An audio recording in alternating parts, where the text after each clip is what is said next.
Are you working? What kind of work do you do?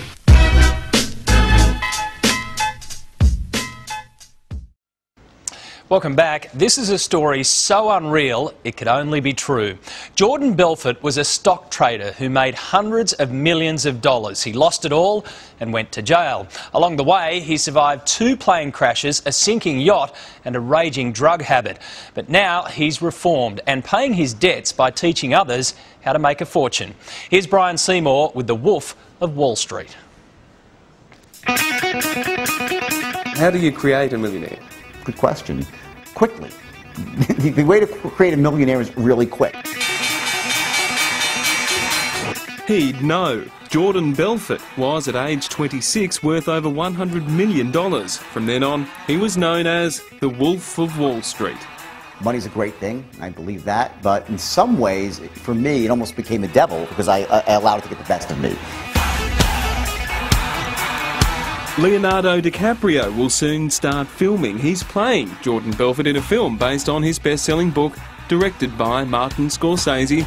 Leonardo DiCaprio, who's playing me in a movie, was instrumental. Now, he wrote me this amazing letter, a testimonial. We were out one day and he's like, "What are you, crazy? Your past is your biggest asset. People would love to hear your story, the mistakes you made, and also this ability you have to make money. You could teach people to become wealthy. Just teach them the right way versus the wrong way." His story is astonishing and simple. In the late 1980s, he started a brokerage firm called Stratton Oakmont. He hired a room full of wannabe Gordon Geckos to cold call people and sell them stocks in companies. This false demand pumped up the price. Then Belfort would sell his shares at a massive profit, leaving the rest to pick up the pieces of hundreds of worthless companies.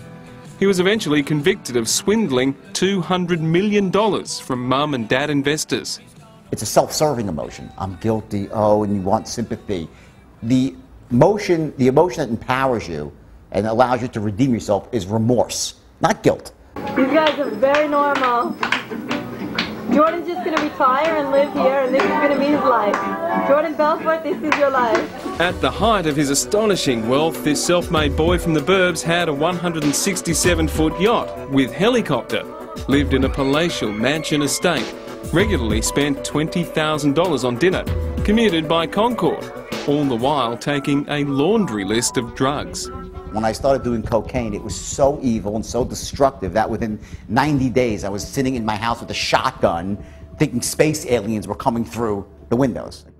My daily drug regimen included 90 milligrams of morphine for pain, 40 milligrams of oxycodone for good measure, a dozen Soma to relax my muscles, 8 milligrams of Xanax for anxiety, 20 milligrams of Klonopin because it sounded strong, 30 milligrams of Ambien for insomnia, 20 Quaaludes because I liked Quaaludes, a gram or 2 of cocaine for balancing purposes, 20 milligrams of Prozac to ward off depression, 10 milligrams of Paxil, 8 milligrams of Zofran, 200 milligrams of Fiorinol, 80 milligrams of Valium, 2 heaping tablespoons of Senecot, 20 milligrams of Saligen, and a pint of Macallan single malt scotch to wash it all down.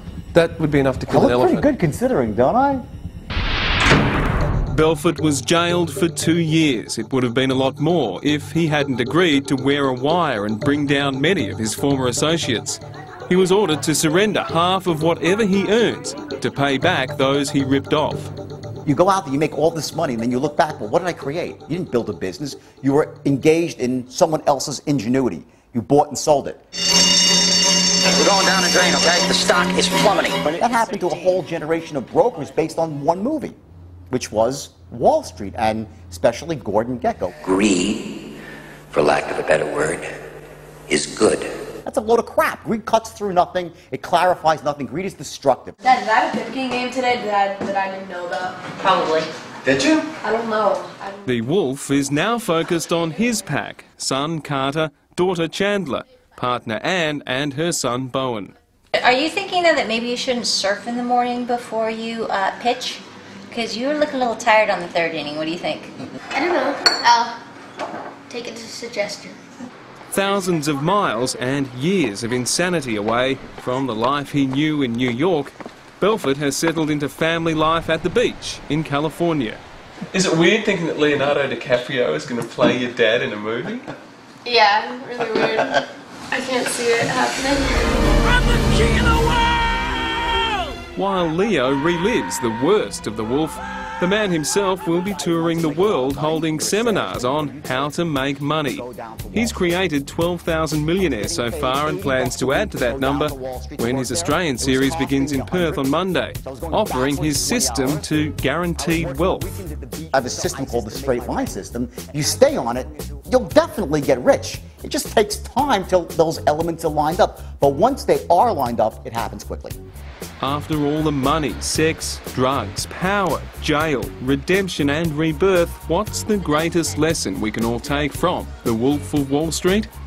Doesn't matter what happened to you, doesn't matter how bad your life has been up to any point in time, you're not the mistakes of your past, you are the resources and the capabilities that you've gleaned from it. It is a dead-set miracle that bloke is still alive. Jordan Belfort promises to pay back everyone he owes money to within 2 years. Now, he arrived in Australia today for a series of seminars. You'll find the details on our website. That was Brian Seymour reporting. We'll be right back.